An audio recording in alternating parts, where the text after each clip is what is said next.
하는 날 아니었는데.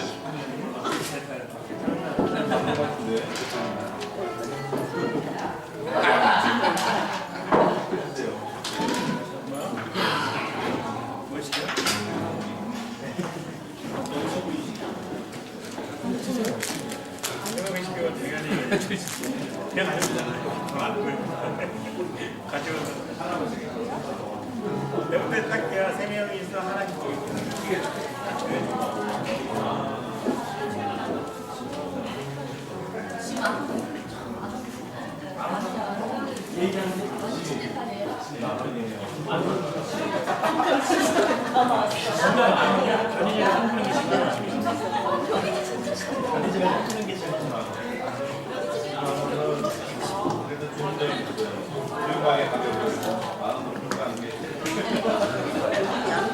안 왔나? 핸드폰 줘봐야겠다.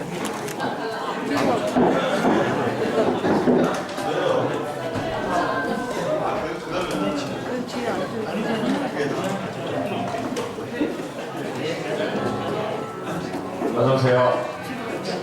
네, 오신 분들 앞으로 오시면 되겠습니다. 네. 테이블도 많이 바뀌었네요. 네, 테이블도 바뀌고. 네, 앞으로 나오시면 되겠습니다. 우리 교회가 좀 약간 늦게 오시는 분들이 조금 있어요. 멀리서 오시고 뭐 해서. 그래서 앞쪽으로 앉으시면 나중에 늦게 오시는 분들이 조금 덜 쪽팔릴 수 있을 것 같습니다. 자, 인사드리겠습니다. 자, 우리 예배 사회 맡고 있는 비서관 해맑은 남자 주호수라고 합니다. 반갑습니다. 네, 비가 오는데도 이렇게 예배 소통해주신 여러분 정말 환영합니다. 우리 다 같이 인사 노래 부르면서 서로 인사해 보도록 하겠습니다. 그리고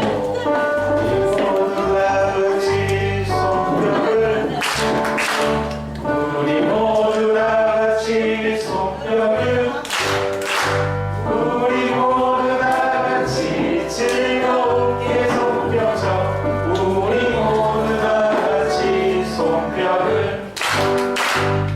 우리 모두 다 같이 인사를 안녕하세요.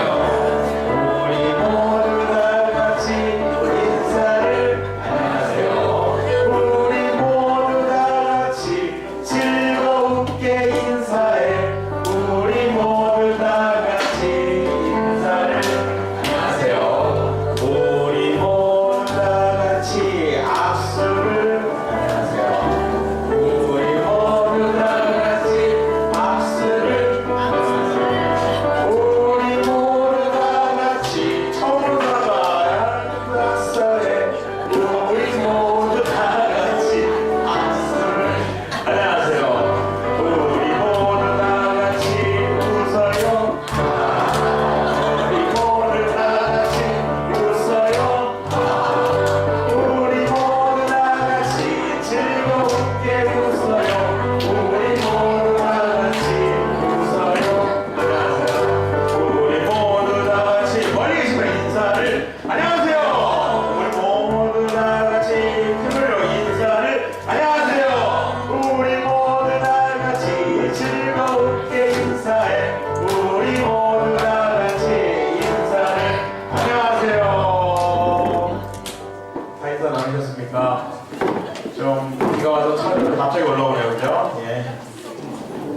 자, 우리 침묵으로 기도하며 5월 19일 벙커원 예배를 시작하도록 하겠습니다.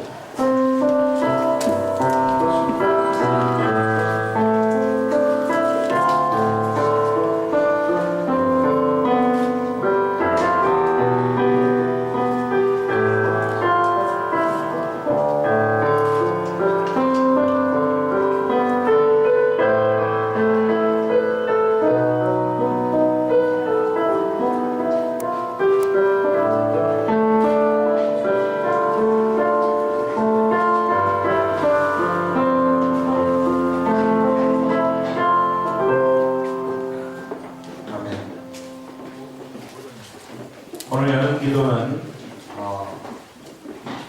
어린이 부를 책임지고 계신 우리 홍수장님께서 해주시겠습니다. 참고로 이분은 기도하는 법을 모르신다고 합니다. 제가 오늘 어떻게 해라 제가 세례받은 사람으로서 잘하셨을지 잘하셨을지.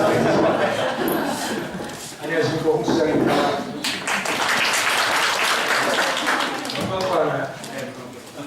가만히 기도하겠습니다. 하나님의 이름으로 기도드립니다. 저는 기도를 잘 할 줄 모르니까 하나님께서 양해해 주시기 바라고요. 각자가 직업도 다르고 나이도 다르고 각자의 생각도 다르고 환경도 다르고 사는 지역도 다르고 우리 모두 다른 이들이 이 자리에 모였습니다. 하지만 벙커원 교회라는 이름 하나로 이 자리에 함께 했습니다. 짧은 시간이지만 이곳에서 모여서 하나님을 이야기하고 하나님이 이룩하신 것들에 대해서 이야기하는 것들을 서로가 공감하고 함께하고 하나가 되는 시간이 될 수 있도록 인도해 주시기 바랍니다. 주 예수 그리스도의 이름으로 기도드립니다. 아멘.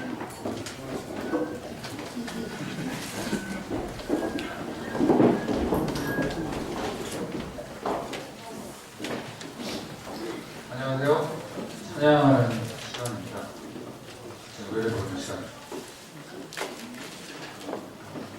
이건 예수로 나의 구주 삼고.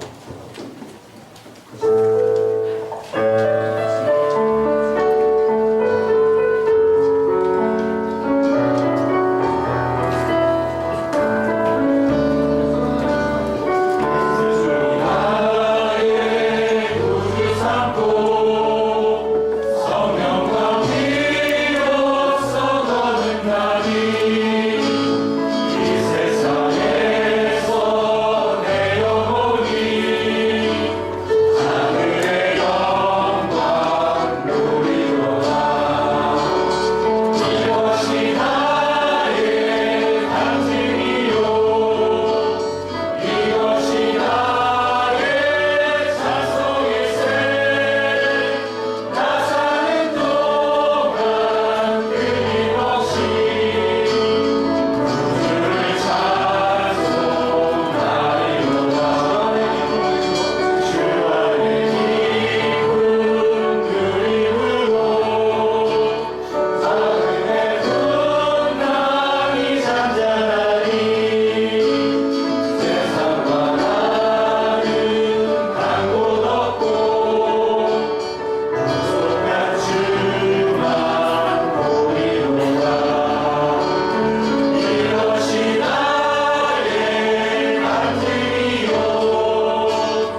마음을 2만 개 모아서 후원하는 표현하고 있어요. 그대로 사회를 지금 돌입하고 계신데 그래서 제가 동참하는 의미에서 이 모습이거든요.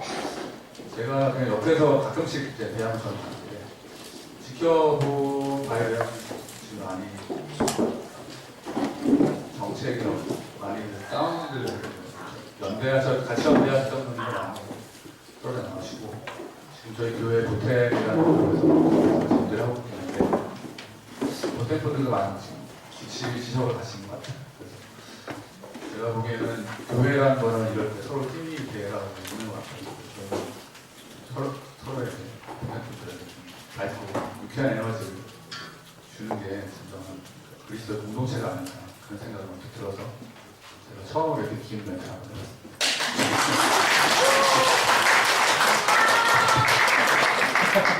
다음 거 가죠. 쑥스러운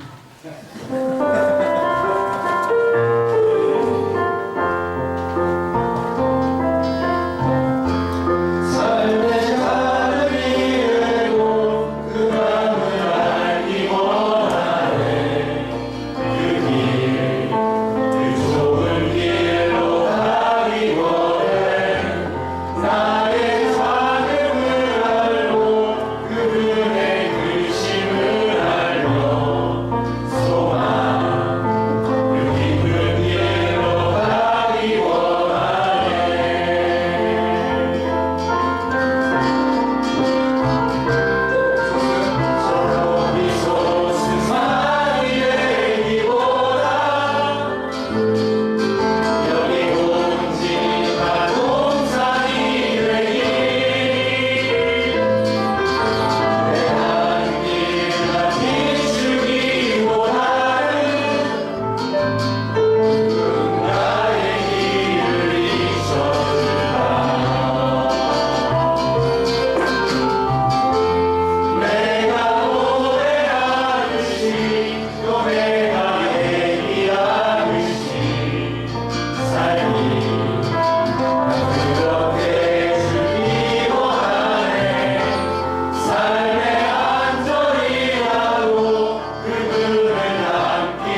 환영의 박수를 올려드리겠습니다.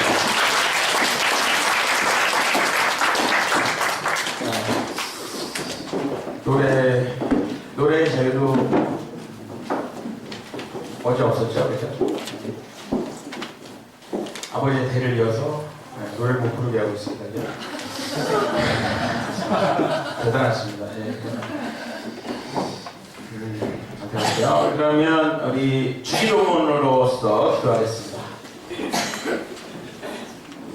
하늘에 계신 우리 아버지, 아버지의 이름을 거룩하게 하시며 아버지의 나라가 오게 하시며 아버지의 뜻이 하늘에서와 같이 땅에서도 이루어지게 하소서. 오늘 우리에게 일용할 양식을 주시고 우리가 우리에게 잘못한 사람을 용서하여 준 것 같이 우리의 죄를 용서하여 주시고 우리를 시험에 빠지지 않게 하시고 악에서 구하소서. 나라와 권능과 영광이 영원히 아버지의 것입니다. 아멘. 네, 함께 나누는 삶의 기도 시간입니다. 우리 복권에서 앞에 나오셔서 기도 제목이 있으신 분, 그리고 혼자 감당하기 힘든 기도 내용이 있으신 분, 아니면 그냥 소박한 기도도 좋고요. 축하해 주세요 하는 기도 내용이 있으신 분 상관없습니다. 같이 나누는 기도 시간이니까 여러분들 자유롭게 나오셔서 눈을 뜨고 기도하되 경건하게만 기도해 주시면 되겠습니다. 함께 나누는 기도를 나누실 분들은 앞으로 나가주십시오.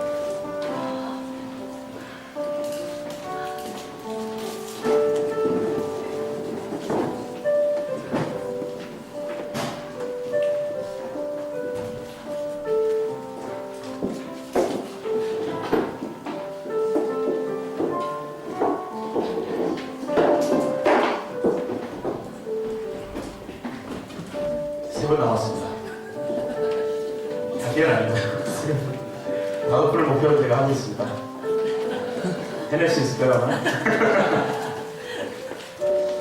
네, 잘 이해하고 계셨고요. 오늘 처음 오셔서 인사를 좀 해보고 싶다 하시는 분 계신가요? 네, 오늘 처음 오신 우리 지체 여러분들 손 한번 들어주세요. 박수 한번 보내드리도록 하겠습니다. 네, 처음 오셨습니다.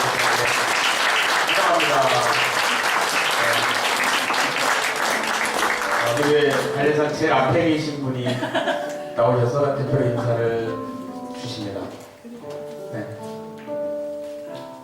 안 나오신대요? 앞에 나오신대요? 요즘 전도를 많이 하시네요. 우리 그냥 전도를 그만하고 있습니다.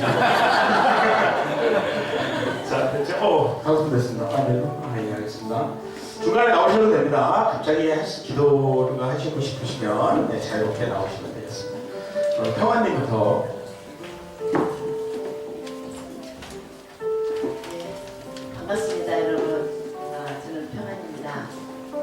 오늘은 우리 식구가 오늘 총절동하는 날로 오늘 정했습니다. 그래서 우리 며느리하고 아들이 지금 오고 있는데 항상 지각을 해서 걱정입니다. 우리 막내 아들도 뒤에 앉아있고 지금 우리 총출동하고 있습니다. 또 더구나 기쁜 건 오늘 또 우리 연희님이 또 우리 친구를 또 데리고 왔고요. 그래가지고 날로 식구들이 데려가고 있는 것 같고 오늘 이 자리에 참석한 것만 해도 그게 아닙니까? 여기에서 이런 귀한 말씀은 어느 곳에서도 들을 수 없는 곳입니다. 그래서 나는 너무 자랑스럽고 나의 영혼이 해방감을 느끼는 곳, 이곳이 바로 복음교회라고 저는 생각하고 있어서 정말 많은 사람이 여기 와서 한 번이라도만 듣고 가도, 한 번만 듣고 가도 그의 영혼이 좀 활기를 칠 것 같은데 안타까운 마음이 항상 있습니다. 아멘. 그래서 우리 남편도 동의가 갑니다. 그래서 우리가 안타까운 마음에 또 이곳에 모이기만 하면 뭐합니까? 우리가 또 주님의 일을 해야죠. 그래서 우리가 토요 모임을 가졌고, 그래서 토요 모임도 날마다 우리가 들썩이라고 이름을 지었습니다. 들썩들썩 일어나서 일 많이 하라고요. 그래서 들썩 모임도 이제 세 번째 모임, 어제까지 세 번째 모였는데 너무 즐거웠고요. 어제는 남친님 집에서 정말 대접도 그런 뭉숭한 대접을 받기는 처음입니다. 아주 꿈의 궁전에 들어간 것 같은 아기자기한 아주 그런 곳에서 음식도 차도 너무 어저께 아주 공부도 영성훈련 받고 일하러 갈 수 있는 준비를 다지는 곳인 것 같습니다. 정말 감사합니다.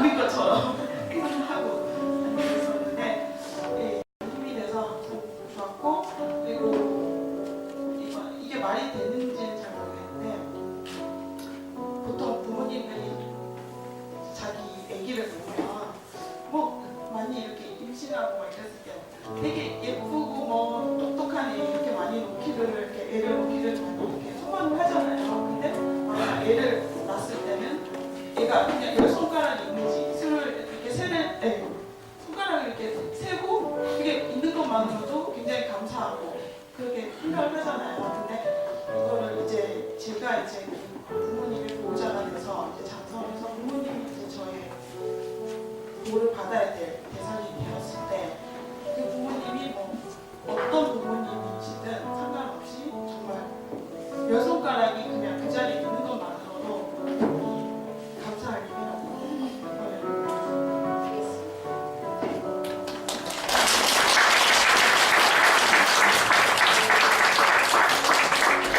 안녕하세요, 파밍입니다. 제가 작년에 편지를 한 통 썼는데 상황이 여의치가 못해서 편지를 보낼 수가 없었어요. 그래서 편지를 1년 동안 갖고 있었는데 마음이 너무 답답하고 해서 여러분들과 함께 나누면 그 마음이 좀 가시지 않을까 싶어서 나왔습니다. 편지를 읽도록 하겠습니다. 삶과 죽음은 하나라고 말씀하셨죠. 옳습니다. 당신의 죽음도 삶의 한 방식입니다. 어쩌면 예수님처럼 실패의 길을 자처했는지도 모르겠습니다. 유대인에게 부끄럽고 헬라인에게 미련했던 십자가를 2009년 이맘때쯤 당신이 또 짊어지고 가셨지요. 바울 사도께서 예수님을 왜 그리스도로 고백했는지 당신의 죽음을 통해서 저는 알았습니다. 삶 너머에 있는 삶, 이것이 바로 바보만이 직관할 수 있는 참다운 삶인가 봅니다. 죽음은 더 이상 당신을 막지 못합니다. 당신은 이미 제 마음속에 또 누군가의 마음속에 살고 있기 때문입니다. 당신이 꿈꿔왔던 사람다운 세상이 바로 갈릴리 예수의 하나님 나라라면 당신의 꿈을 이룰 수 있을 거라고 생각됩니다.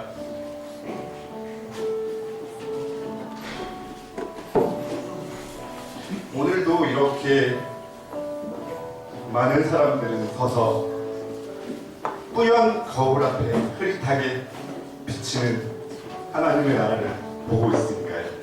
이상입니다.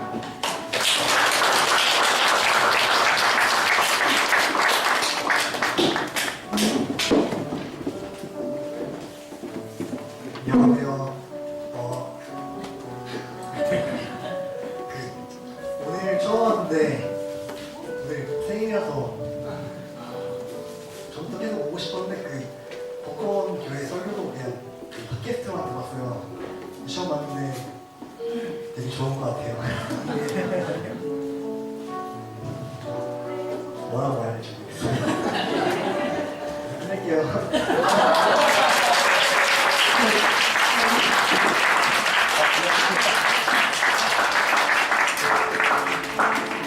안녕하세요. 늘 예배 스케치하고 있는 열혈doctor 이동입니다. 최근에 여러 가지 일을 잘 알고 계시겠지만 5월달 되면 저는 항상 머릿속에 올해 햇살이라는 노래가 떠올랐어요. 그 노래를 처음에는 그냥 가사로만 좋아했어요. 근데 작년, 이번에도 가사가 완전히 다르게 느껴지기 시작하더라고요. 뭐 아시는 분 아시겠지만 이게 뭐가 문제냐면 지금 돌아가고 있는 상황에 대해서 잘 모르실 수도 있고 아는 분도 있고 한데 한참 낙공수가 막 나오고 들었을 때는 지나가는 사람들과 얘기할 때 아무 무리가 없었지만 주진우 기자 잡아간다고 그런 일이 있었을 때 여러 사람한테 저 나름대로 또 사진 찍는다고 퍼포먼스를 하는데 몇 개의 퍼포먼스를 했었는데 저기 뭐 아시는 분 아시고 덕수궁에서 여러 사람을 만나고 얘기할 때 일단은 모른다라는 얘기할 때 굉장히 가슴이 아프더라고요. 이 사람들이 언제는 다 좋았다고 했을 텐데. 그리고 어제는 타통민 교수님 그 흔들리며 흔들거리며 하는 책이 나왔고 또 본인이 대중 앞에 서기 힘들다. 나는 그런 사인회 같은 거 안 하겠다. 이것 때문에 자기 살로워 오픈했는데 괴한 셋이 와갖고 폭행하고 그런 일이 있었답니다. 시대가 왜 이렇게 바뀌고 있는지 모르겠습니다. 그러니까 실제 무정론부터 시작을 하는데 부르짖는 소리는 없고 기껏 할 수 있는 게 트윗에다가 그냥 글로 응원하는 다 하고 이런 현실이 너무 아파요. 같이 이제 행동을 좀 했으면 좋겠다는 생각도 들고 관심을 갖고 그랬기를 바라고요. 그러다 보니까 저도 뭐 여기저기 이렇게 가입을 하고 또 활동하게 되는데 뭐 잊지 않겠지만 국민팀이 당연히 가입을 해주셨으면 하고 지금 제가 정비복을 입고 있는데 아마 티는 안 날 거예요. 옷이 작습니다 일단. 그리고 사실 제가 정비병 출신이라 말년 고참이 됐을 땐 이러고 돌아다녔습니다. 그 H만 프로젝트 생각보다 지금 사실 스케줄상으로는 벌써 선별이 되고 한참 작업이 돼야 되는데 디자인 들어간 걸 트윗으로 봤어요. 여러분들께서 좀 한 분 한 분 어려운 게 아닙니다. 그냥 실제로 따지면 10,000원이라는 돈을 가장 최소로 물론 더 해도 되고 그런 식으로 해갖고 지지를 하고 지원을 해주시면 이 프로젝트가 성공에 마칠 거라고 생각이 들어요. 생각해보면은 정말 돈이라는 게 아무것도 아닌 것 같은데 지금 이 시대가 희한하겠고 세금만 내고 그 하나로 그냥 나 말고 모자란 사람 이렇게 됐으면 좋겠는데 그렇지 않다는 현실이 너무 아프고요. 함께 같이 그 와중에 알게 모르게 쓰는 걸 조금만 절약을 해서 좀 도움을 주셨으면 하는 게 큰 바람이고 기도 제목입니다. 아울러 벙커도 마찬가지고요. 이상입니다.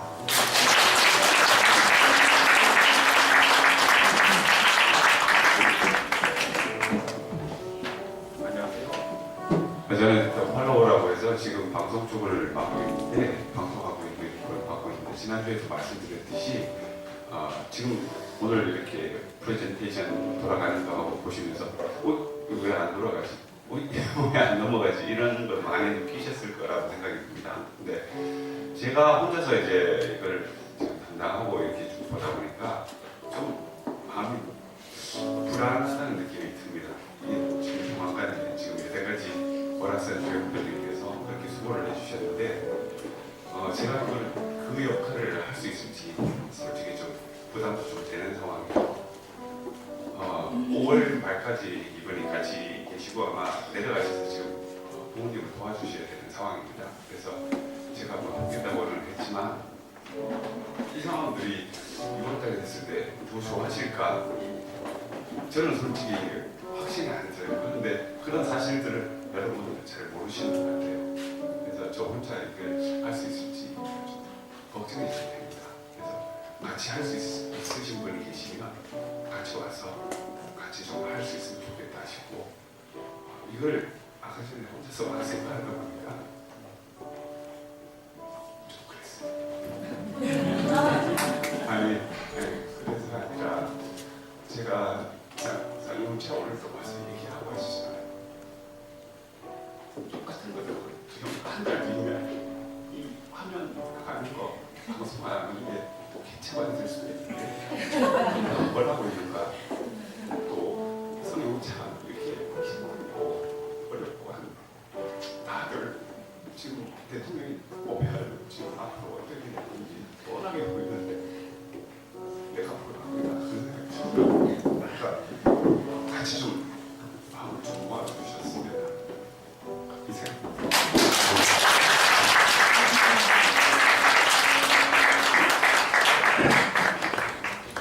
이 프로젝트를 도와주실 분 반드시 나와주셔야 될 것 같습니다. 우리 화미님이 노무현 대통령께 편지를 쓰셨어요. 노무현 대통령님이 주신 그 자유가 얼마나 소중한지 요즘에서 더욱 느끼는 것 같습니다. 우리 모두가 자유로워지는 그날을 위해 찬양하시겠습니다. 축복의 풍랑.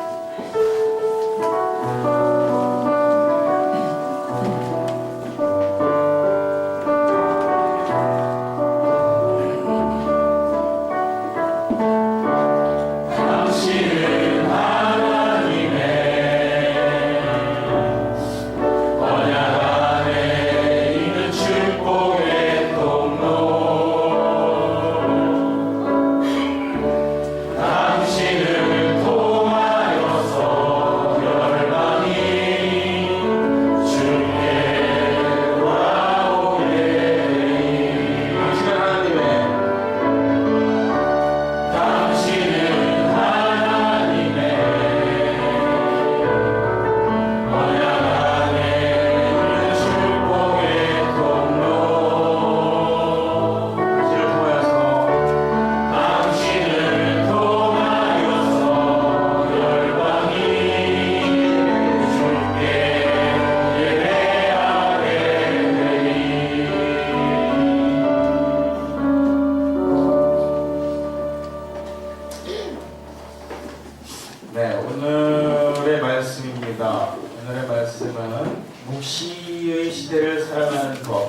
지금을 살아가는 법인 것 같아요.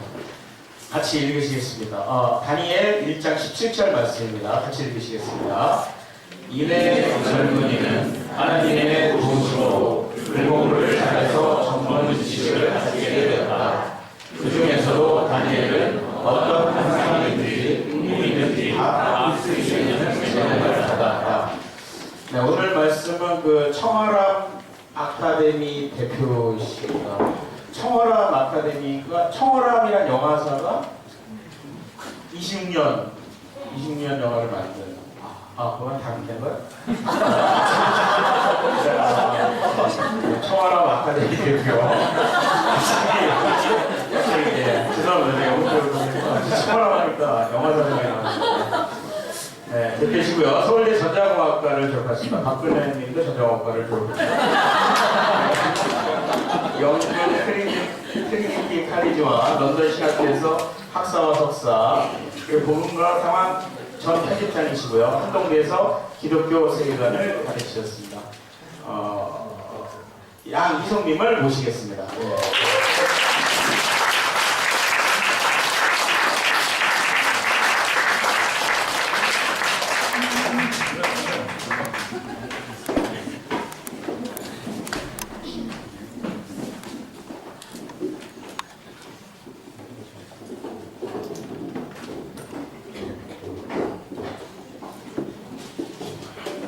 예, 반갑습니다.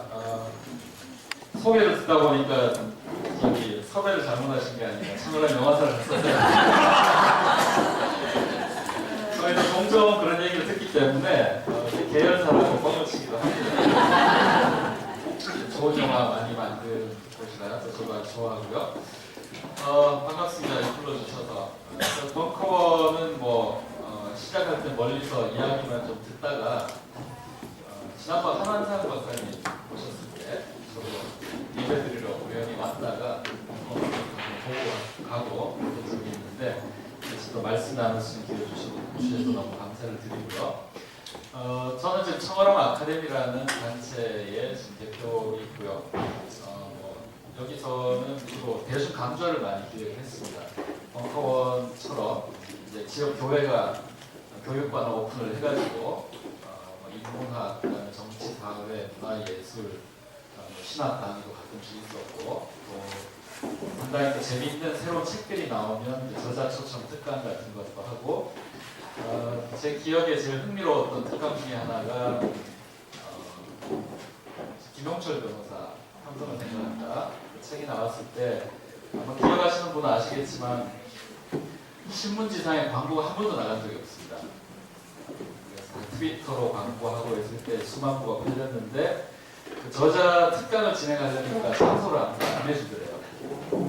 돌고 돌다가 어쩌다 저희한테까지 와서 저희는 생각해 보니까 우리가 하는데 뭐라고 할 사람이 딱히 없을 것 같아서 장소 오픈해서 한 200여 명 넘게 와서 첫 번 그 저자 특강을 저희 공간에 했던 기억이 납니다. 그것만 하는 건 아니고 여러 가지 하고 있는데 그렇게 한 8년 정도 지내왔고요. 그리고 제가 제 스스로를 소개할 때 제일 편하게 생각하는 표현은 복음주의 운동가 이런 표현을 씁니다.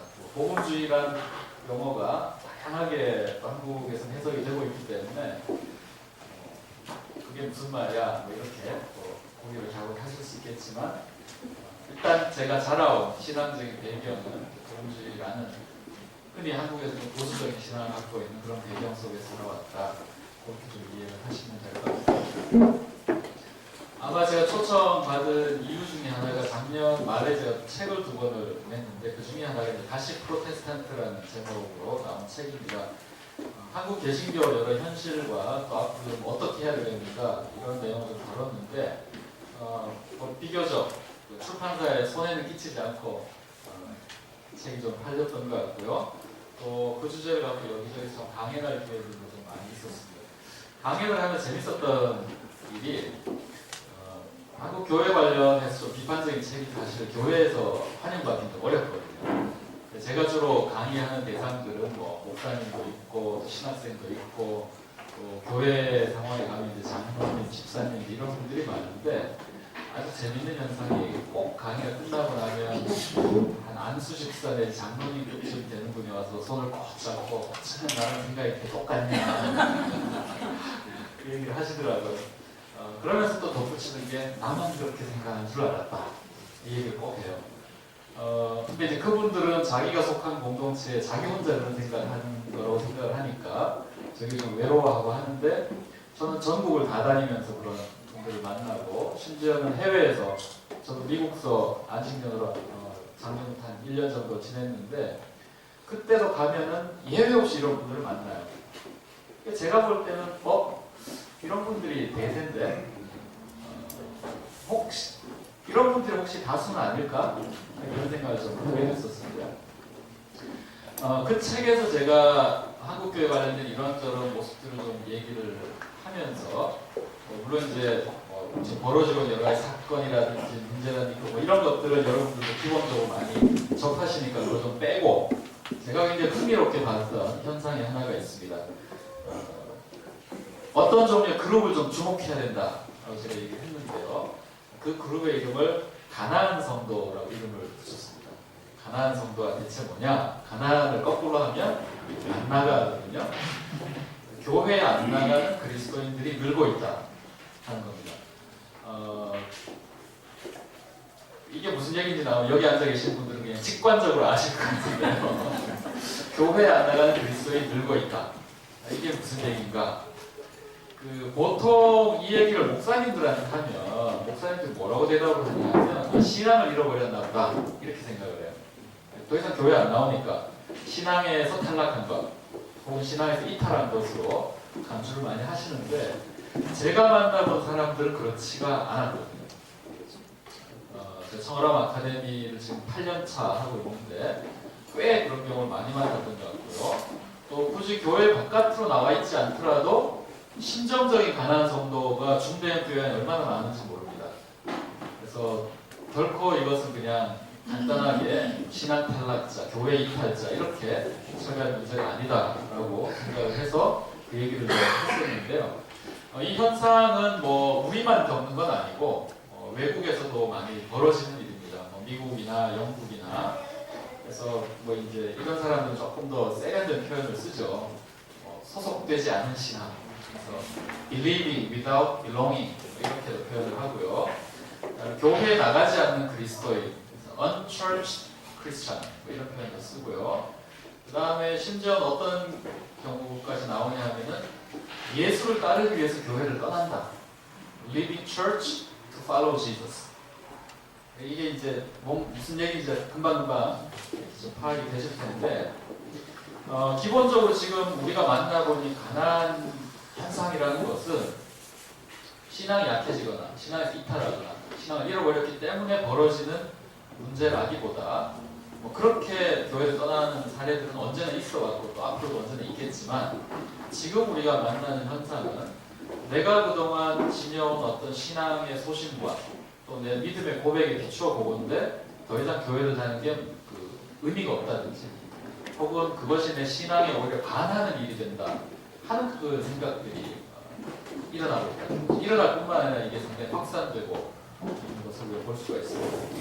이유가 여러 가지가 있을 수 있는데 가장 대표적으로 꼽을 만한 것은 첫 번째가 굉장히 이제 근본주의적 신앙. 근본주의라는 말을 붙이면 아무거나 다 이제 낙인을 찍는 용어가 되기가 쉬운데 제가 근본주의라고 이야기를 할 때는 그냥 막 낙인 찍자 이런 의미가 아니라 근본주의는 쉽게 생각을 하면 이런 겁니다. 피드백이 없는 신앙이에요. 제가 이제 전자공학을 전공을 했는데 전자공학이 굉장히 중요하게 가르치는 게 피드백이에요. 인풋이 있고 아웃풋이 있잖아요. 그럼 어떤 회로를 설계를 해야 되는데 내가 집어넣은 게 똑바로 나왔는지를 확인을 하려면 아웃풋을 다시 인풋을 좀 돌려봐야 돼요. 그래서 집어넣은 거랑 나온 거랑 같은지 그래서 커지라고 집어넣었는데 작아졌는지 신호가 왜곡이 됐는지 이거 보거든요.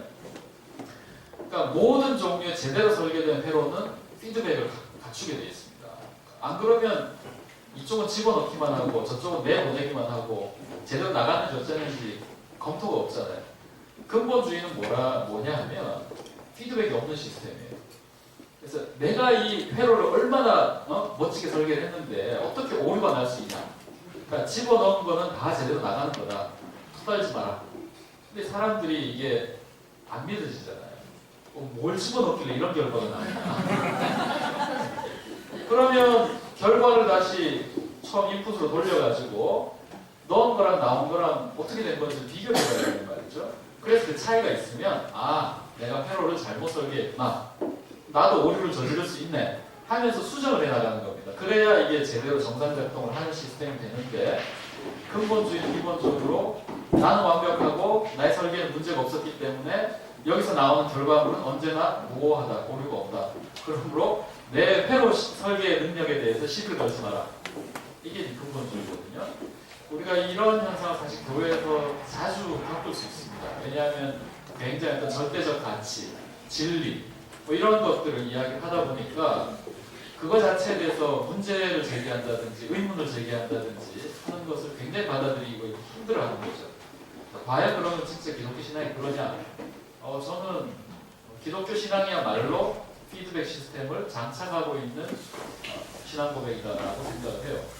인간이 죄인이라는 얘기를 하는 이유가 어떤 종류의 인간도 의롭다 하지 않고 죄인이라고 하는 이유가 인간이 실수할 수 있고 오류가 있는 존재라는 것을 기본으로 인정하는 거잖아요. 근데 그게 현재 우리 교회 안에서 제대로 받아들여지지 않고 있다 하는 현실이 사람들로 하여금 뭔가 이게 도대체 성경이 가르친 것과 제대로 가고 있는 건가 혹은 그것이 아닌 엉뚱한 것을 가고 있는 건가 질문을 하게 되는 것 같습니다. 근본주의적 신앙관이 사람들을 떠나게 만드는 첫 번째 이유인 것 같고요. 두 번째는 이 정치 사회적인 보수주의도 문제가 있습니다. 우리나라만 그런 줄 아시지만 사실 미국은 더 하고요. 미국은 벌써 그 시기 한번 지나갔죠. 조지 W 부시 시절과 또 부시가 대통령이 될 수 있었던 그 이전의 사회 분위기 속에서 기독교 신앙이 이상하게 굉장히 보수적인 사회적 이슈들하고 결합하는 모습을 많이 볼 수가 있습니다. 이것 역시도 상당히 많은 젊은 세대들 혹은 그런 방식으로 문제를 풀어야 된다고 생각하지 않는 사람들을 향해서 굉장히 좀 폭력적으로 다가가기도 하고 사람들과 하여금 교회로부터 떠나게 만드는 요인을 제공했고요. 세 번째는 이것과 더불어서 교회 성장을 강조하는 교회 성장 중심주의가 대표적으로 대두가 됐습니다. 근본주의 신앙의 정치사회적 보수주의의 교회 성장 이 세 가지가 맞물리기 시작을 하니까 사람들이 교회 안에서 신앙생활을 하는 것에 실망을 넘어서 좌절과 환멸에까지 빠지는 이런 현상들을 보게 되는 거죠. 이렇게 되니까 밖에서 그리스도인들을 볼 때 제일 쉽게 쓰는 표현이 위선적이다 이런 표현을 많이 쓰게 됩니다. 지들이나 잘하지 남들 보고 자꾸 손가락질하고 친절한 군자씨에 나오는 유명한 대사입니다. 너나 잘하세요.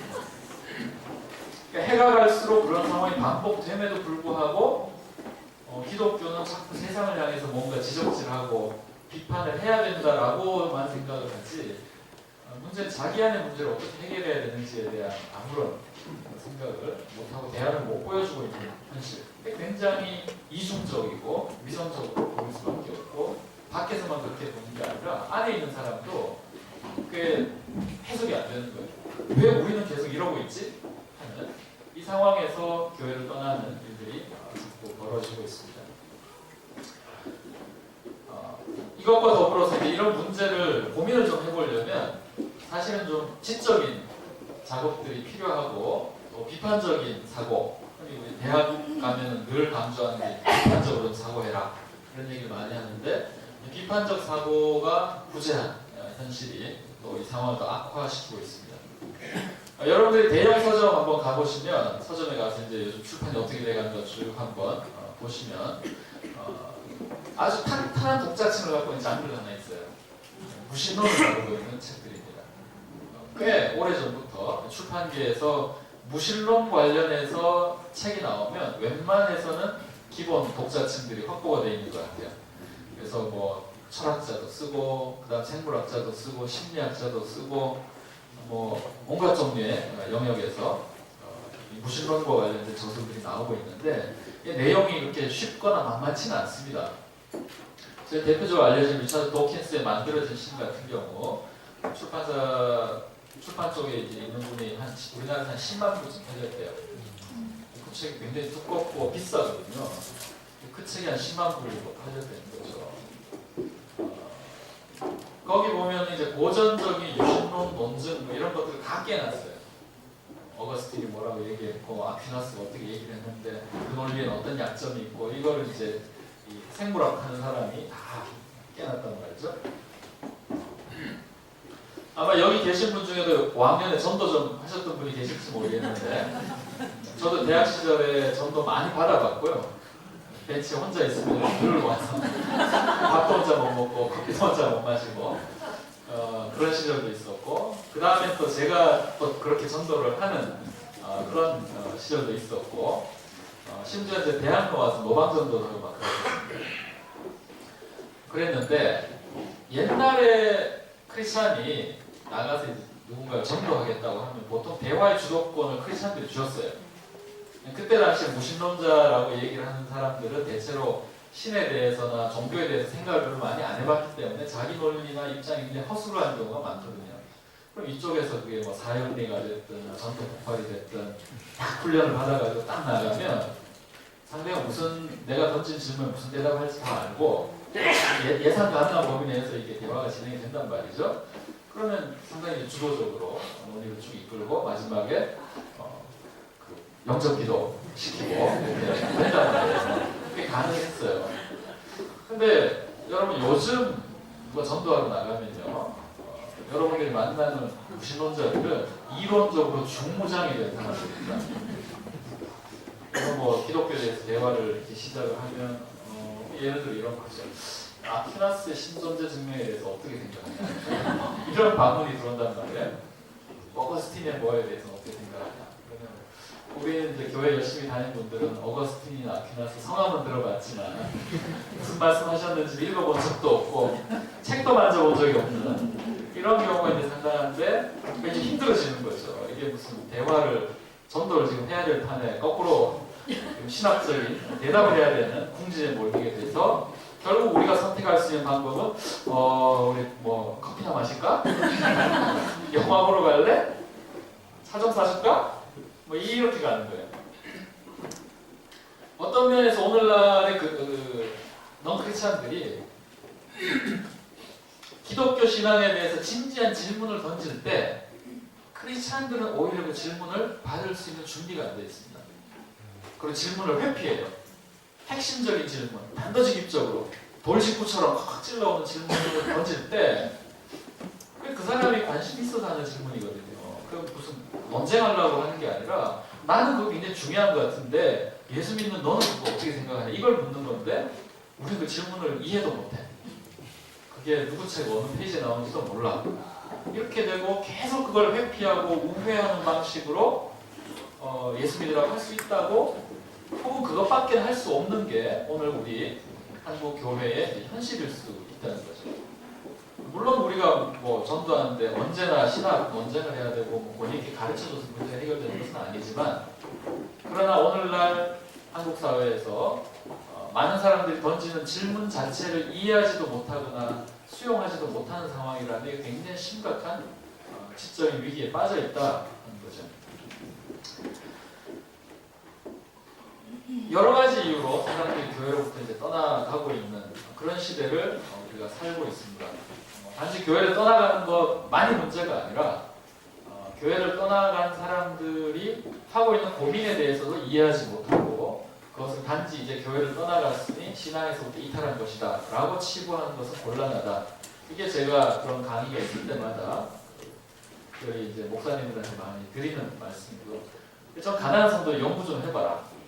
왜냐하면 이 사람들이 무슨 질문을 던지고 왜 교회를 떠났고 교회에 대해서 던지고 있는 이야기가 뭔지를 이해하게 된다면 한국 교회가 뭔가 좀 희망이 있을지 모르는데 그거 납득도 못하고 계속 그러고 있다면 우리는 정말 이 뒷감당이 안 된다. 앞으로도 미래가 없을 것 같다. 이 가난한 성도들은 아까 말씀드린 것처럼 교회 바깥에 상당히 이제 많이 나온 것 같아요. 그 한 2주 전에 이 주제로 세미나가 한번 있었는데 아주 흥미로운 데이터가 나왔습니다. 실제로 수백 명을 인터뷰를 하고 조사를 해서 나온 이제 실증적인 데이터죠. 거기 보면은 이제 흥미로운 지점이 몇 가지가 있는데, 하나는 흔히 생각하듯이 가난한 성도가 신앙 연륜이 짧은 사람들이 아니라는 거예요. 7년에서 10년 정도 인터뷰 응한 사람들이, 그리고 교회를 습관적으로 옮기는 사람도 아니라는 거예요. 그러니까 교회 옮긴 경우가 없거나 한두 번에 미치는, 굉장히 그렇기 때문에 교회를 떠난다는 결정을 할 때 최소 6개월 이상의 고민을 하고 나서 자기가 그런 선택을 하게 됐다. 그러니까 이건 우리가 흔히 교회 바깥에 크리스찬들 했을 때 굉장히 이렇게 막 교회 쇼핑하러 다니고 막 이런 별 생각 없고 신앙에 대해서 가볍고 헌신 없고 그렇게 생각하기 쉬운데, 이 실제로 그 사람들 인터뷰해본 결과는 정반대.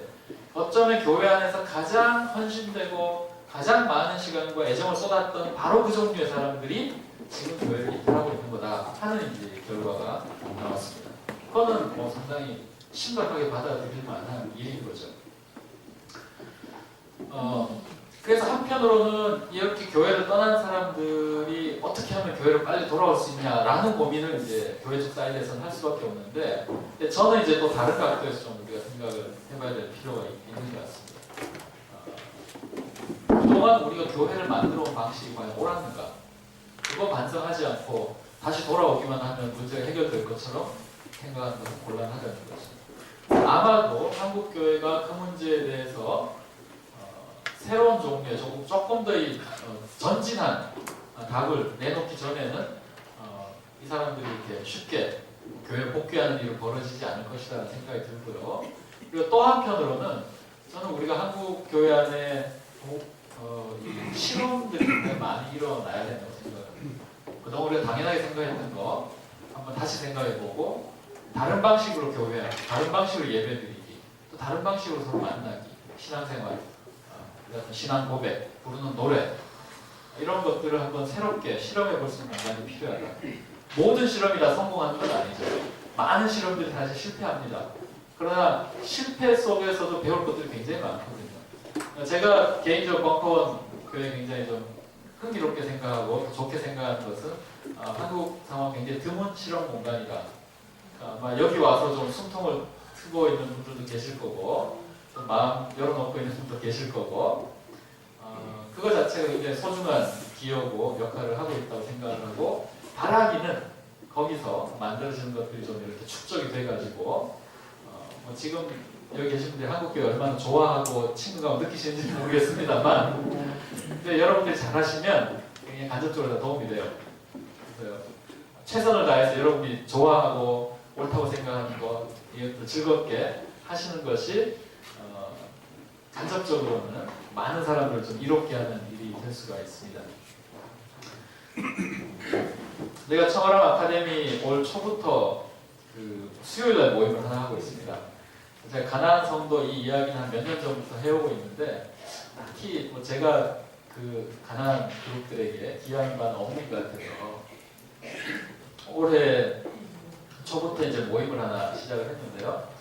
저희는 주일날 모이면 또 괜히 교회가 될 것 같아서 수요 예배를 만들었습니다. 그래서 처음 생각했던 이름이 주일날 교회 나가지 않는 가난한 성도를 위한 수요 예배. 아무도 시비 걸지 않을 것이다. 시작을 했어요. 첫 모임에 한 40여 명 정도 왔던 것 같습니다. 절반 정도가 가난한 케이스였던 것 같아요. 한 7, 8년째 교회 못 나가고 있다 이런 경우도 있었고, 여러 가지 이유로 교회 바깥을 떠돌고 있는 케이스를 좀 볼 수가 있었습니다. 나머지 절반은 성경 공부에 좀 관심 있는 분들이었어요. 그 적을 두고 있지만 저희가 다니엘서를 매주 한 장씩 설교하고 연구하기로 작전을 했는데 의외로 더 관심 있는 분들이 많더라고요. 그래서 제가 오늘 말씀의 이제 후반부는 다니엘서 이야기를 좀 하고 그리고 좀 마무리를 했으면 좋겠습니다. 우리가 이 가난한 성도들, 우리 주변에 의외로 많고, 또 이 사람들이 지향하고 고민하고 생각하는 것들이 한국에 예수 믿는 사람들 혹은 기독교 신앙이 그동안 소화해내지 못했던 새로운 가능성을 좀 품고 있다면 제일 쉽게 생각할 수 있는 건 뭐 전국의 가난한 성도에 총 결집하라, 새로운 뭔가 하나 만들어가지고 막 이제 뭐 한기총하고 맞짱을 뜨자든지 이런 게 딱 쉬운데 뭐 그게 언젠가 또 필요하면 필요한 대로 또 할 수도 있겠지만 우리가 그 전에 한 번 더 생각해 봐야 될 것들이 저는 성경 한번 다시 좀 들어가 볼 필요가 있다는 생각이 좀 들고요. 그리고 우리가 살아가고 있는 현실을 과소평가하지 말자. 우리가 한번 불끈 일어서면 현실이 확 바뀌고 힘을 한번 탁 내면 뭐가 좋은 일이 생기고 그렇지 않은 경우가 참 많고 그렇기 때문에 우리가 그런 섣부른 기대 때문에 좌절하는 경우가 참 많잖아요. 우리가 살아가고 있는 현실을 과소평가하지 말자. 그러면서 이제 생각했던 게 성경의 묵시록이었어요. 특히 다니엘서. 왜냐하면은 뭐 성경에 등장한 이야기들이 굉장히 절망적인 얘기들이 많거든요. 그런 절망의 시대를 그때는 어떻게 살았나 아주 잘 담아내고 있다고 생각을 하는데 특별히 그 계기가 됐던 게 지난번 이제 대선을 지나면서 수많은 사람들이 멘붕 이야기를 했습니다. 실제로 그런 그 증상을 몸으로 겪는 사람들도 주변에 여러 명 봤고요. 너무들 이제 힘들어하고 하는데 그때 그런 생각이 들더라고요. 선거 한번 해서 이 정도 멘붕이 됐는데 나라가 망하면 뭐 어떤 일이 벌어질까? 그때 그 뭐 다들 멘붕이라고 막 그 인터넷에 글 올라올 때 누가 그런 얘기 달았더라고요. 우리는 전두환 시절도 버텼다. 그 얘기를 이제 하나 더 거슬러 올라가면 그 앞 세대는 아마 우리는 6.25도 버텼다. 그 얘기 할 거고요. 그죠? 또 그 앞 세대로 넘어가면 우리는 나라 망하고 일제시대도 버텼다. 이게 나온단 말이에요. 그렇게 거슬러 올라가면 결국 우리는 성경에서 그 한 개인이나 나라가 망하는 수준이 아니라 우주가 멸망하는 종말의 이야기를 다루는 묵시록의 시대까지도 거슬러 올라갈 수 있어요. 이 멘붕의 계보를 이렇게 쭉 타고 올라가면 가장 최고봉에는 아마 묵시록이 있을 거란 말이에요. 그럼 한번 들여다볼 필요가 있겠다. 그리고 그때를 살았던 사람들이 무슨 생각하면서 그 시대를 버텼는지를 들여다볼 수 있다면 오늘 우리가 우리 시대를 사는데 굉장히 큰 어떤 깨우침을 줄 수 있지 않을까 생각이 들었습니다. 다니엘서를 매주 한 장씩 봐오고 있는데요. 이제 지난주에 11장까지 봤고 이제 이번 주 수요일 마지막입니다. 대장전 이제 마무리를 하게 되는데 한 3가지 정도 생각을 해볼 수 있을 것 같습니다. 첫 번째는 다니엘서를 읽는 것이 참 중요하다. 왜냐하면 그것이 오늘날 우리 교회 안에 팽배해 있는 잘못된 신앙을 교정하는데 굉장히 중요한 책이기 때문에 그렇다. 우리는 그동안 다니엘서를 딱 2가지 방식으로 봐왔습니다. 딱 2가지. 첫 번째는 다니엘서를 학습법이나 처세술의 교본으로 읽는 거였어요. 여기 이제 뭐 아시는 분 계시겠지만 다니엘서 해가지고 그 온라인 서점 딱 치면 쫙 몇 페이지 거쳤던 게 다니엘 학습법이라는 책이에요. 꽤 나온 지 오래됐는데 여전히 영향력이 크더라고요. 그러니까 쉽게 말하면 이제 다니엘처럼 공부하면은 좋은 대학 가고 출세한다는 거예요. 책으로 나왔고 엄청나게 읽혔고 여전히 소비되고 있고 사람들이 다니엘서를 읽을 때 어떻게 하면 우리 자식을 다니엘처럼 똘똘한 아이로 만들 것인가 이 고민을 하게 만들어 놨다는 거죠. 그리고 다니엘이 바벨론에서 총리 자리까지 올라갔잖아요. 그러니까 자신에게 적대적인 조직에서 어떻게 성공적으로 직장생활을 해낼 수 있는가 이런 거 읽어내는데 다니엘만한 tekst가 없다. 이게 지금 한국교회 상당히 많은 사람들이 다니엘서를 읽으면 사관이 기대고 던지고 있는 질문이에요. 과연 그러한가? 저희가 지금 한 10몇 주에 걸쳐서 다니엘서를 쭉 봐오고 있는데 저희들 아무리 읽어도 그게 안 보여요. 예를 들면 다니엘처럼 공부를 하면 공부가 잘 되는가? 오늘 우리가 읽은 본문이 딱 그거거든요. 제가 갖고 있는 성경에 보면 이렇게 돼 있어요. 하나님이 내 소년에게 학문을 주시고 모든 서적을 깨닫게 하시고 지혜를 주셨으니 다니엘은 또 모든 환상과 꿈을 깨달아 알더라. 이거 정말 다니엘 학습법에서 너무 좋아하는 구절이거든요. 다니엘처럼 이렇게 하나님 잘 믿으면 학문을 주시고 모든 서적을 깨닫게 하시고 지혜를 주신다. 거기에 심지어 플러스 알파 모든 환상과 꿈도 풀어서 알 수 있다. 근데 성경 제대로 읽어보면 다니엘은 하나님 앞에 기도를 열심히 해서 지혜가 생긴 게 아니고 원래 똑똑했어요.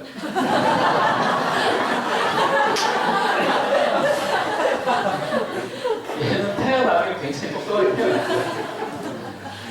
그러니까 이거 노력으로 되는 게 아니고 이미 난 놈은 따로 있다. 그러니까 지금 성경이 이렇게 얘기를 하고 있는데 우리는 다니엘서 들여다보면 어떻게 우리가 다니엘이 될 수 있지? 그거는 부모를 바꿀 수밖에 없는 거예요. 굉장히 우리 지금 성경을 엉뚱하게 읽게만 하고 이렇게 하는 거죠. 다니엘이 뭐 직장 생활에 가서 그럼 처세를 잘해 출세를 했나? 다니엘서 전체를 읽어봐도 다니엘이 자기 앞에 인생을 적극적으로 개척하기 위해 가지고 호연지기를 바랬다든지 어떤 자기가 상황을 만들어냈다든지 위기에 처했을 때 지혜를 짜내가지고 위기를 모면했다 이런 사례가 없어요. 다니엘은 오라면 오고 가라면 가고 사자굴에 던지면 들어가고 불 속에 집어넣으면 또 들어가고 뭐 하나님이 구해주실 거지만 안 구해주셔도 그만입니다 이런 소리 하고 있거든요. 이거를 처세술이라고 할 수가 없죠. 그죠? 그러니까 시키는 대로 왔다 갔다 굉장히 수동적으로 그려져요. 다니엘서 읽어보세요. 그러니까 자기 인생을 적극적으로 개척한 사람이 아니라 굉장히 수동적으로 이 사람은 지금 정신이 딴 데가 있어요. 그러니까 막 시키는 거 이거 어떻게 살아남아야 이거 마시는 게 아니고 이 사람 시야는 하늘에 가 있기 때문에 지상에서 하는 게 별로 재미가 없어. 하라는 대로 하고 가라는 대로 하고 죽으라면 죽고 살라면 살고 굉장히 산만하고 그 의욕상실 이런 이게 직장에서 환영받는 캐릭터가 아니잖아요. 그러니까 다니엘서를 이런 방식 읽는 거는 전혀 도움이 안 돼요. 오히려 이렇게 읽기 때문에 다니엘서가 우리한테 주는 메시지를 왜곡하고 있는 거죠. 이게 우리가 지금 만나고 있는 첫 번째 문제입니다. 우리 머릿속에 자식들 좋은 대학 보내는 거랑 직장에 출세하는 게 꽉 차 있기 때문에 그걸 갖고 지금 다니엘서가 거기에 정면으로 반대하는 책인데도 그걸 갖고 어거지로 지금 이걸 읽어내고 있는 게 지금 오늘 우리 현실이에요. 당신 질문이 잘못됐으니 질문을 고쳐라. 그래야 다니엘서 똑바로 보일 거다. 이거 우리가 얘기를 해야 되고요. 두 번째는 다니엘서가 총 12장까지 있는데 1장에서 6장까지는 다니엘의 여러 가지 모험들이 나옵니다. 7장부터 본격적인 묵시록이 펼쳐져요. 천상에서 전쟁이 나고 난리가 납니다. 천사들 뜨고 막 난리가 나는데 7장 이후를 또 좋아하는 분들이 있어요. 그러니까 이제 주로 시한부 종말론이나 자기 그 그룹의 교주를 갖고 계신 분들은 예외 없이 다니엘서에서 왜 우리 교수님이 이분이신가? 다니엘에서 약속된 그분인가?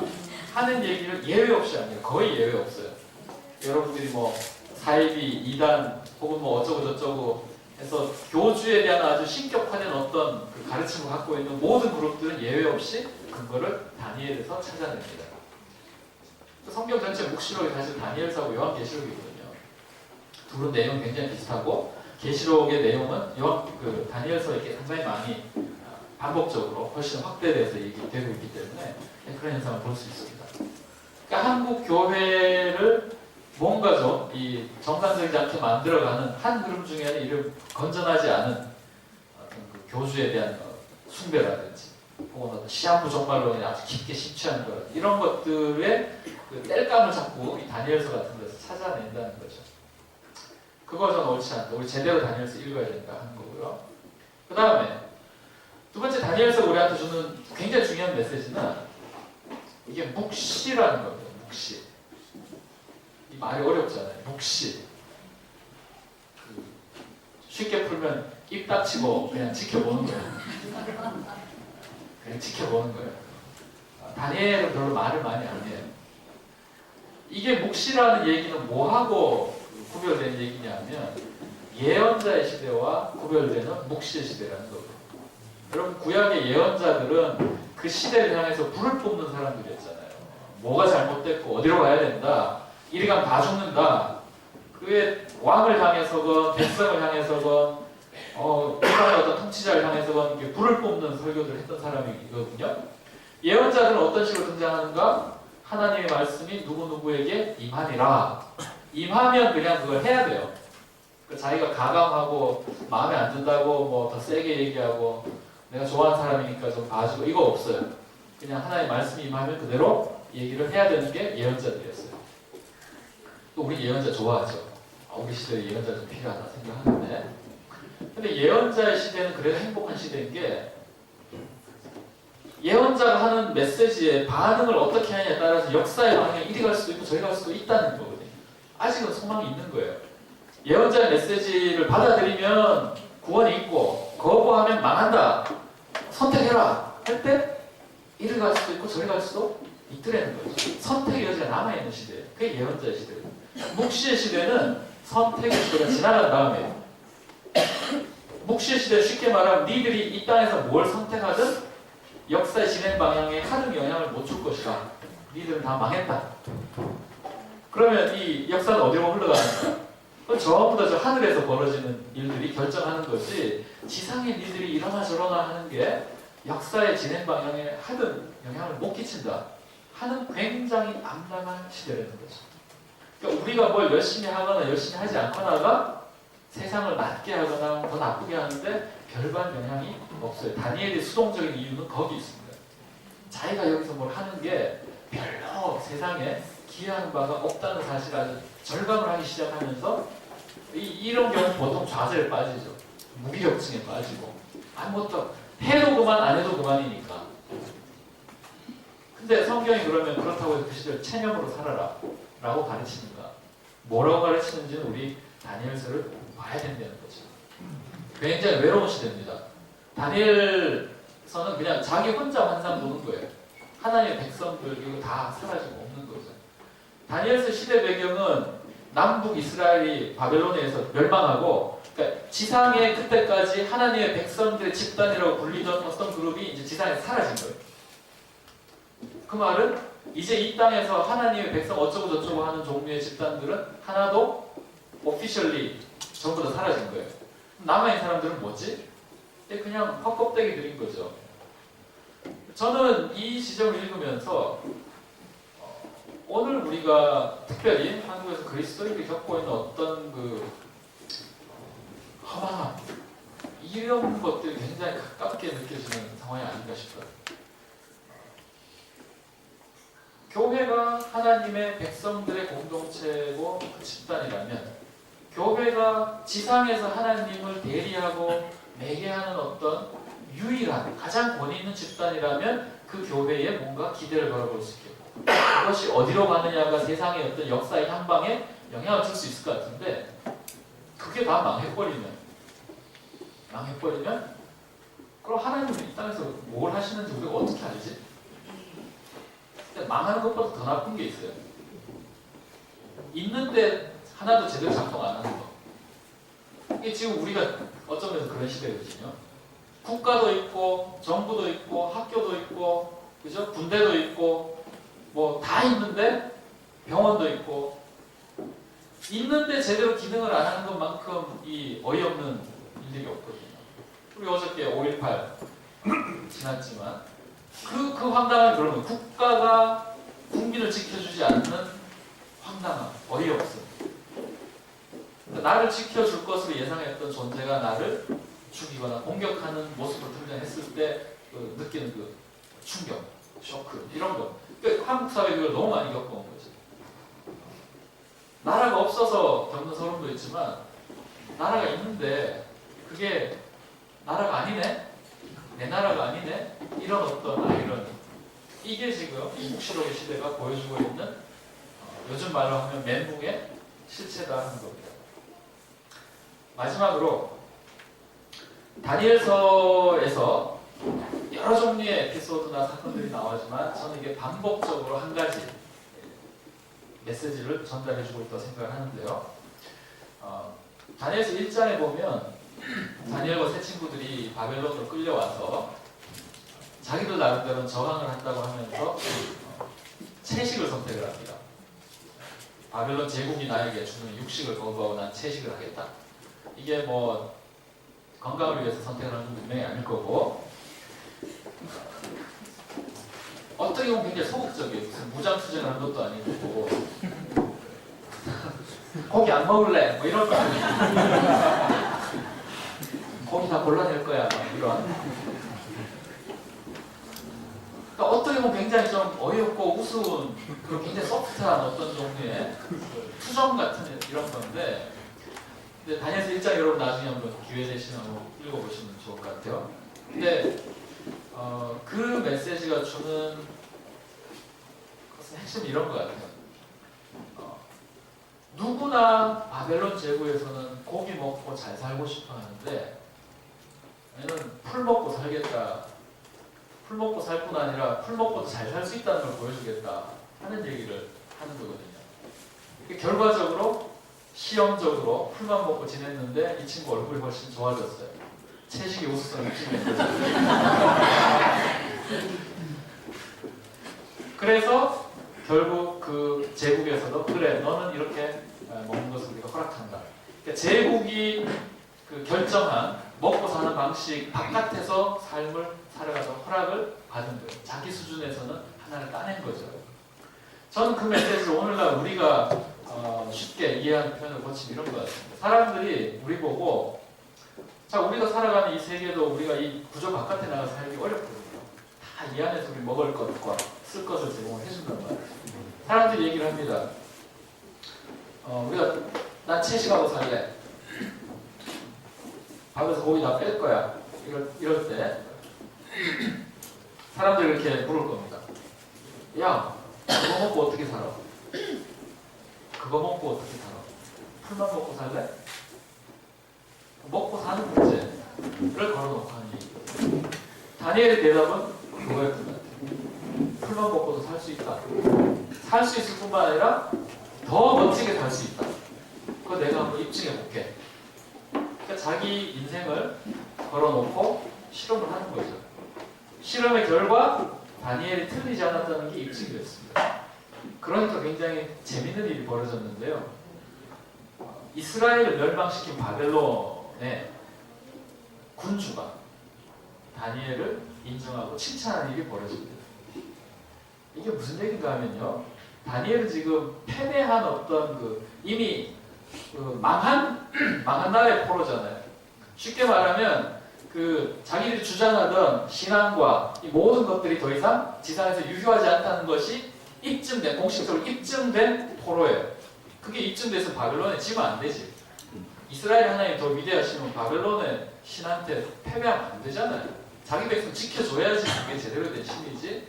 다 망하도록 내버려둬서 그 신이 힘도 없고 비겁하고 능력도 안 되고 자기 백성도 못 지켜주고 먹고 사는 것도 해결 못하고 그런 존재라는 것을 만천하에 입증한 다음에 끌려온 포로인데, 그 포로가 이 제국의 신 앞에서 한번 꼬장을 부려본 거죠. 그랬는데 자기 나름대로 작은 성공, 작은 실천으로 어떤 결과를 얻어냈어요. 놀랍게도 제국의 권력이 다니엘을 인정하고 그 다니엘이 믿고 있는 신을 인정합니다. 그럼 이게 다니엘서 2장, 3장, 4장 가면 패턴이 똑같이 반복이 되는데, 점점 갈수록 이 제국에서 이 이방 제국에서 어떤 경우에는 다니엘의 하나님을 예배해라 이런 조서를 내리기도 하고, 왕이 자기 입으로 다니엘의 하나님이 위대하다 이런 얘기도 하고 막 이렇게 돼요. 굉장히 스토리가 이상하게 갑니다. 제가 이야기하고 싶은 메시지는 이거예요. 묵시의 시대에는 하나님의 백성들이 자기 입으로 하나님 얘기하는 게 의미 없어진 시대예요. 우리 말의 값을 잃어버린 시대예요. 더 이상 하나님의 백성의 공동체를 자처하는 공동체가 하나님에 대해서 뭐라고 이야기할수록 하나님을 욕되게 하는 그런 상황입니다. 요즘 교회가 하나님에 대해서 얘기하면 그게 하나님께 영광이 되지 않는다는 거죠. 말 안 하는 게 낫지 말하면 욕을 더 먹어요. 더 무시해요. 그 시대에 그러면 어떻게 사는가?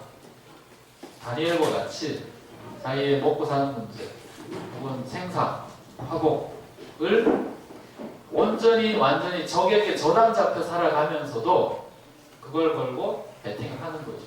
실험을 하는 거죠. 네가 주는 거, 너는 내가 그렇게 살 수 없을 거라 얘기를 하지만 나는 풀만 먹고 살 거다 라고 하는 거예요. 나 이거 먹고 살 거다 라고 해보는 거예요. 그리고 그 작은 성공들, 작은 그 저항과 도전에서 얻어낸 성공들이 모여서 그 다음에 우리 입으로 하나님 얘기하는 게 아니고 적들의 입을 통해서 하나님이 영광받고 찬송받는 일이 벌어진대요. 묵시의 시대에 하나님을 찬송하는 유일한 방법은 제가 볼 때는 적들의 입을 통해서 그 하나님을 찬송하게 하는 것 뿐이지, 우리가 이미 말의 값을 잃어버린 입을 열어가지고 우리 입으로 주섬주섬하는 것은 전혀 도움이 되지 않을 뿐더러 상황을 개선하지 못한다는 겁니다. 어쩌면 다니엘의 시대와 유사한 상황에 놓여서 삶을 살아가고 있는 분들이 많이 계실 것 같고요. 저도 다니엘서 공부하면서 많이 배운 것 같습니다. 오늘 이 메시지가 좀 위로가 되었으면 좋겠다는 마음이 있고요. 우리가 작지만 우리 삶의 어떤 부분들을 먹고 사는 문제부터 시작을 해서 하나씩 던져놓고 실험을 좀 해보시면 좋을 것 같아요. 그리고 거기서 작은 성공들 이런 것들 거둬 나갈 때라야 우리 입이 아니라 적들의 입, 원수의 입을 통해서 하나님 찬양을 받을 수 있는, 그것을 우리 눈으로 볼 수 있는 그런 날이 올 것이다. 묵시의 시대를 잘 버텨내면서 새날을 좀 꿈꾸는 모두 됐으면 좋겠습니다. 감사합니다.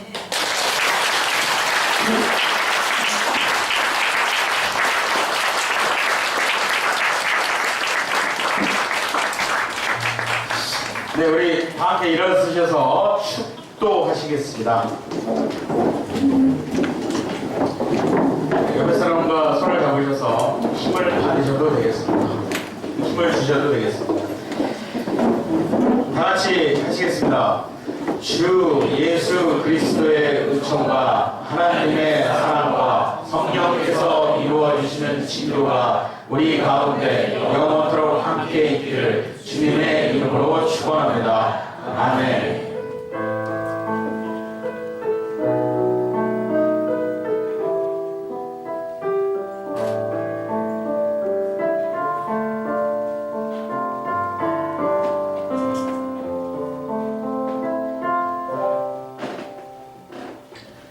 예, 자리에 앉으셔도 되겠습니다. 네, 오늘 광고 말씀은 역시 우리 교회 예배를 총괄하고 계시는 조슈 아한님께서 해주시겠습니다. 그리고 끝나고 바로 찬양을 하도록 하겠습니다. 반갑습니다. 옆에 계신 분들 인사 한번 나누시죠. 샬롬. 오늘 오셔서 귀한 말씀 전해주신 양희송 대표님께 감사드립니다. 벙커교에 다니시는 여러분들이 왜 지금 여기 앉아 있는지, 저는 또 여기 왜 서 있는지 좌표를 확인해 볼 수 있는 귀한 시간이 있지 않았나 하는 생각이 듭니다.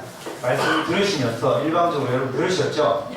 마음속에 드는 질문들, 뭔가 또 얘기하고 싶어 하는 것들, 고민거리들, 이 벙커원 교회는 대표님께, 먼저 또 이런 아카데미를 구축해 주신 대표님께 질문을 드리고, 또 대표님은 우리 벙커원 교회에 대해서 궁금해 하시는 부분이 많을 것 같아요. 여러분 중에 또 관계 계시는 분들, 또 교회에 다니지 않는 분일지라도 서로에게 질문들을 좀 주고받으면서 편안히 앉아서 좌담회를 갖는 시간을 갖고자 합니다. 예배 끝나고 바로 이 자리에서 벙커원 카페에서 무료로 제공해주는 점심메뉴, 제가 지금 뭐라고 했습니까? 무료라고 했죠. 오늘 아마 준비해 주실 텐데 예배 끝나고 자리 정돈해 주시는 분 정돈해 주시고 위에 카페 1층에 가서 제 믿음이 너무 약해가지고 20인분만 준비를 했는데, 물론 20인 외에도 다른 세트들도 있습니다. 그거는 자유롭게 할 수 있고, 일단 20인분을 준비를 했는데 옮겨주시는 거 좀 도와주시길 부탁드리겠습니다. 그리고 오늘 오후 5시에 벙커원 교회 운영위원회, 우리 서모임 리더들도 포함해서 관계자분들 다 포함해서 그때 운영위원회 모임을 갖습니다. 만리성이라는 곳에서 하는데 관계 계시는 분, 지난번 우리 예배 드렸던 곳이죠. 인시 만리성 예배를 드렸는데 그곳에서 5시에 가게 됩니다. 참석 부탁드리고요. 그리고 6월 9일날 우리 벙커원 교회 1주년 축하 파티를 하게 됩니다. 제가 어제 교회 왔나 저도 이렇게 생각을 해봤는데 6월 3일날에 제가 인터넷에 자취를 남겼더라고요. 지난주에 처음 등록한 새신자입니다 하고 이렇게 올렸는데 저도 꽤나 오래된 것 같아요. 우리가 축하하는 여러 가지 준비안들을 지금 연구하고 있습니다. 그래서 확정되는 대로 이번 주 중에 아마 홈페이지에 공개할 건데 많은 분들이 참여해 주셔서 축하하고 즐기는 파티입니다. 그래서 그 파티가 이루어지는 그 준비해 주시는 분들 여러 가지 저희가 요청 사항들도 있을 것이고 참여해 주실 부분들이 많은데 여러분들 함께 해 주시면 고맙겠습니다. 그리고 우리 한 달이 다 되어 가는데요. 우리 벙커원 교회 주일학교 벙커원 교회 모임들 다 자원봉사입니다. 제가 이거 해라 저거 해라 저도 지금 누가 이거 해라고 한 건 아니고요. 자원에서 다 하는 겁니다. 자원에서 벙커원 교회 홍선장 전도사님 저만 이렇게 부르고 있습니다. 우리 전도사님 열심히 해주시는 늘 박수 한번 부탁드릴게요.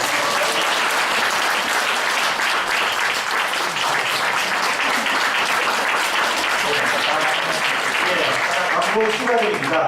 아이들에게 솔직한 뭐죠? 이거 거꾸로 됐네. 솔직한이 아니고 손질한 과일을 주신 남실님 감사합니다.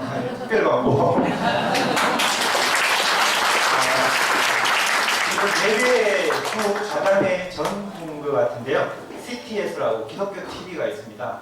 몇몇 분들한테 광고 드렸는데 의논하고 자시고 할 시간이 없어서 제가 독단적으로 그냥 결정해버렸습니다.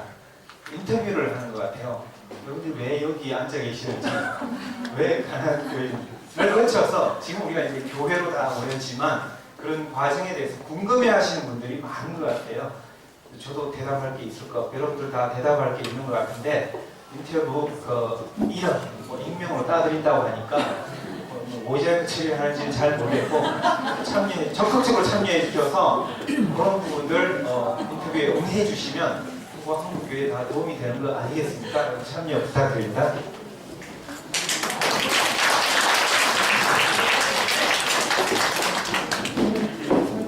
마지막으로 우리 오늘 눈물로 부르고 예배를 마치겠습니다.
그 길